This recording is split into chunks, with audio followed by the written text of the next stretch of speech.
Welcome back to Alien Restomod. Today we're going to go ahead and pull down the drive shaft because I'm pretty sure one of these U-joints is bad. It's shaking in here. It's not shaking at the yoke, but it's inside here. So I'm going to go ahead and take this down and replace the U-joints up front and also down here. This is going to require a 8mm, and up here it's going to require 1/2 inch, I'm pretty sure. We're going to take this down first.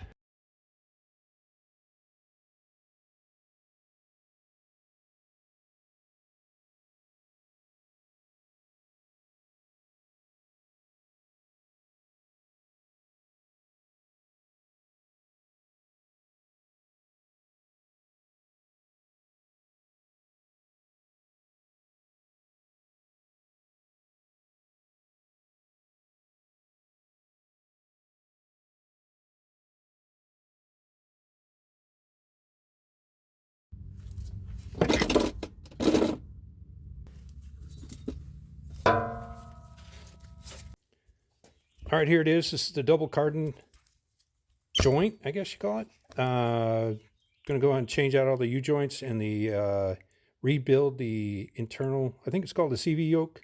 I don't know. We'll see. Drive shaft looks okay. It looks like I hit a couple things.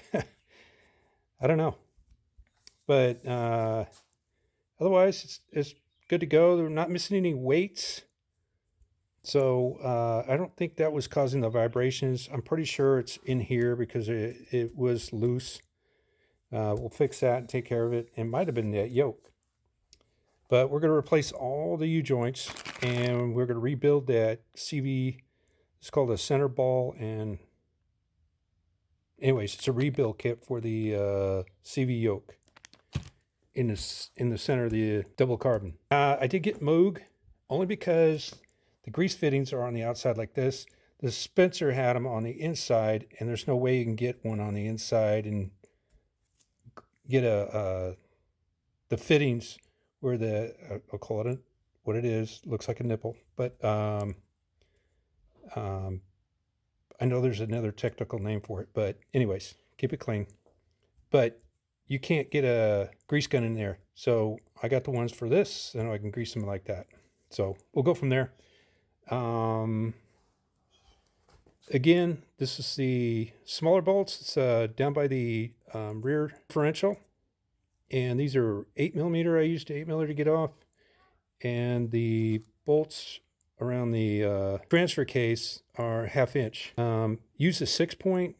I was using a 12-point, and I think I rounded off a little bit. I did get a 1/2 inch 6-point, so we can put it in correctly. All right, first we're going to go ahead and take this apart. Hey, real quick, before I start, good point somebody pointed out, a video I was watching. I went ahead and marked, there, get in focus. I went ahead and marked it right there, just put a little punch mark right there, and right there. So I know to line this double cardan up with that point, and this yoke will line up so I can put it back in the same way. It was just the guy pointed out it had to do with, might be with weight balance and all that, because when they balance the drive shaft, this is probably on there. I don't know, but sounded like a good idea. Passing it on. All right, I don't have a ballpoint press to press these out, so don't laugh when I start pounding away at stuff. But first thing we're going to do is we're going to take off this side, separate it from the drive shaft. We're going to take off all the clips.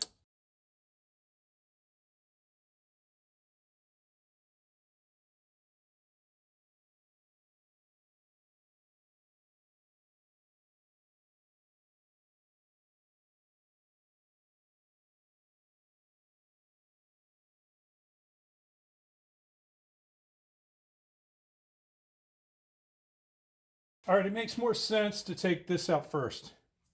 I can't take this out yet. I didn't think about it. So let's take the pins off, or the clips.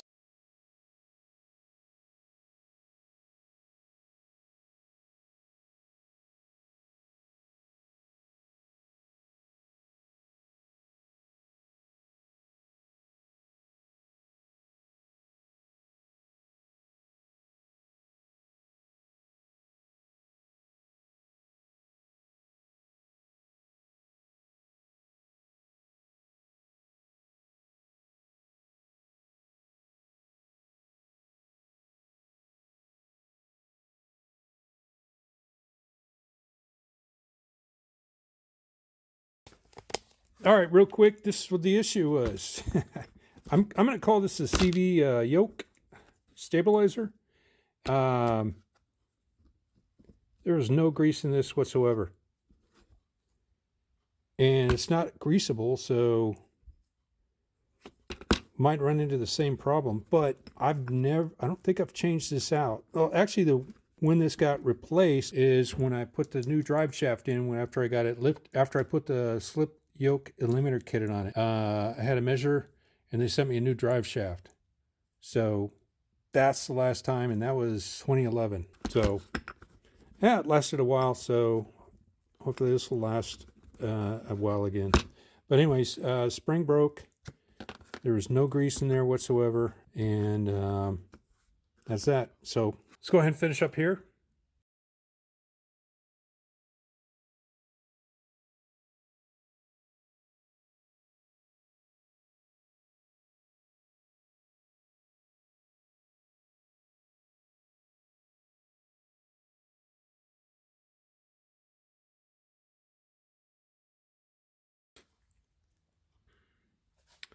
Well, something went pop.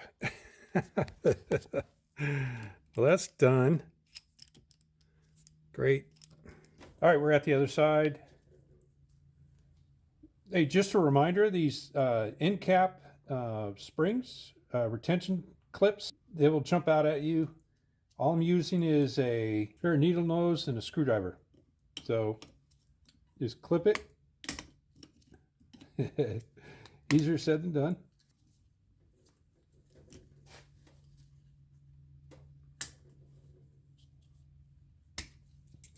There it goes. That was a little harder, but comes right out. Hey, because this broke yesterday, we're going to go with the makeshift punch and hammer method. So I'm going to punch it through, take the cap out, flip it around, do the same.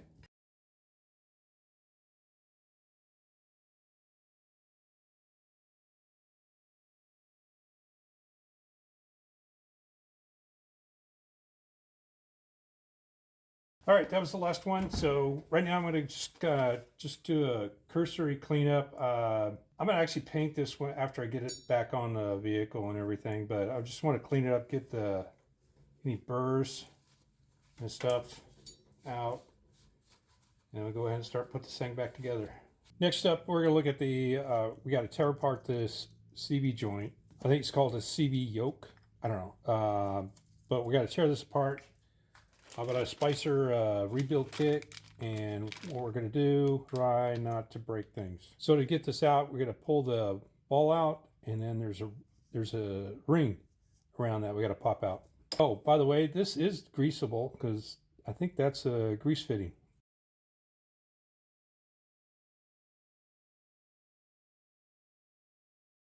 Well, that didn't go as planned. Taking this off, trying to take the ball out so I could use the rebuild kit, I mucked it up, as you can see right there. Nice big dent. I don't know how people got this out without denting the around the edge. I had the wrong tool. I was using a screwdriver and a lot of force. It didn't move. But so went out to all the auto parts stores, and one only came up with the right part that I could find. Luckily, on the back side of this is the part number 211355. I think X? No, I don't know. This is a Spicer. So we paid for a replacement. About $100. The rebuild kit was $53, so double the amount. This one's a little bit bigger on height by like 3 millimeters, whatever. But the bolts fit. They screw in. They don't go in that way. I'm just showing they do fit, and they screw in. The bolts line up, and the U-joints fit in. So we're going to go ahead and use this one. Let's get going back on the, it's a day later. Let's get back on the drive shaft.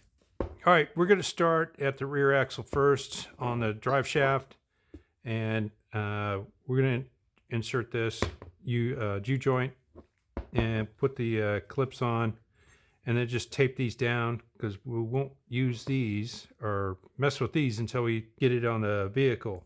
Now, this is where the Zerk fitting is. If you notice, right here's the fitting for this is for the drive line. You go ahead and just line up the Zerk fitting on this side. That way, you know, you're not looking for it. First, I'm going to go ahead and take these off. You got a bunch of needle bearings in there. I don't know if you can see. Anyways, trust me, there's needle bearings in there. You don't want them to fall down, and then put this back on and have one flat this way. Otherwise, this thing won't go on. So to alleviate that from happening, I saw someone else do this. I'm going to do it. Add some more grease in there.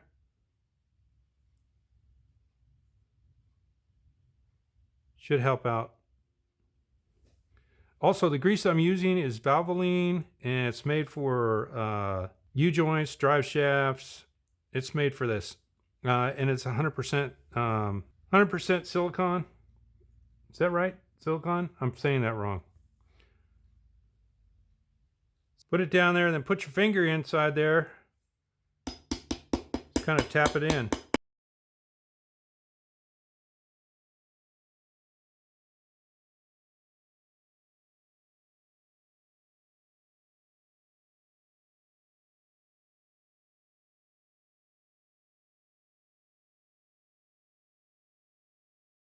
All right, now either side is flush right now, and there's a little bit of space for the U-joint to move. So what you're going to have to do is you got to pound this down a little bit so you can put this retaining clip in. Be very careful.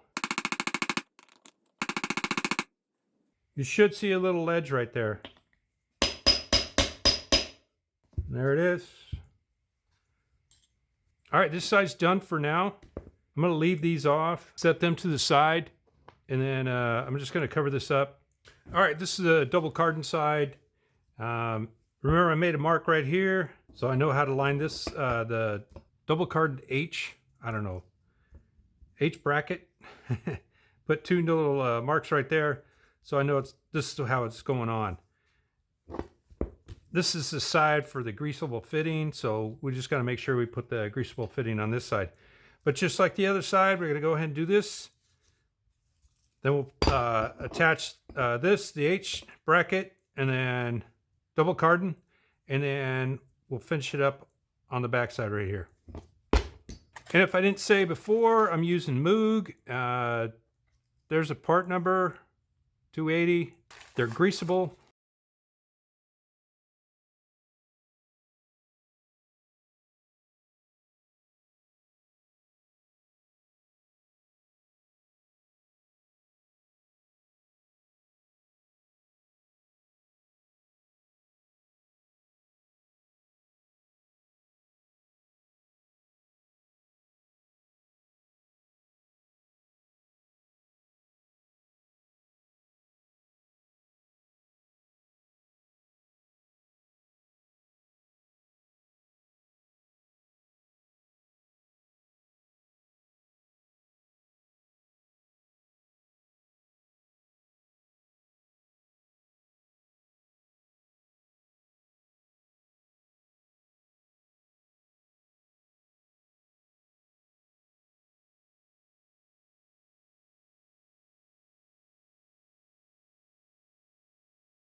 All right, we're at a critical point. I'm going to call it a critical point because I don't want to screw this piece up because I don't want to buy another one. Anyways, this is greasable. So I'm going to line it up with all the other grease points that I've been lining up with. I don't know if I'll be able to reach it, to tell you the truth, but all right, so you got a spring. It goes right here. The center point right here, the spring goes in. I'll put grease on that too. All right, spring's in. I don't know if it goes up or down. There's the greasable end. There's the greasable end. We're gonna slide it in.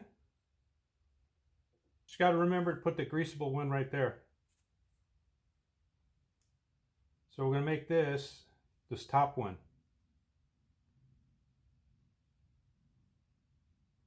All right, I'm gonna tap in this cap first, get it going, keep my finger in there. I'm gonna do the bottom as well, and then I'm gonna try and put this in, kind of like that, hopefully. Grease the inside of that before you put this on. Before you put the yoke on, centering yoke, grease the inside of that. So we're gonna try and slide the U-joint, slide it in and drop it down, hopefully.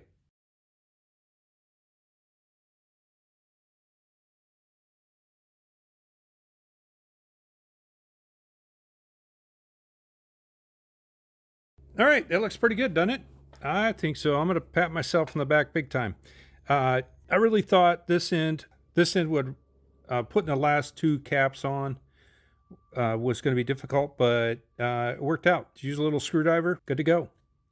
Everything's locked down. We got all the Zerk fittings all the way down to this fitting, to the Zerk fitting down in here. I still have to put the caps on there, but I'm going to put them on there, and then we'll go over to the Jeep and go ahead and strap everything in. And like I said, blue Loctite.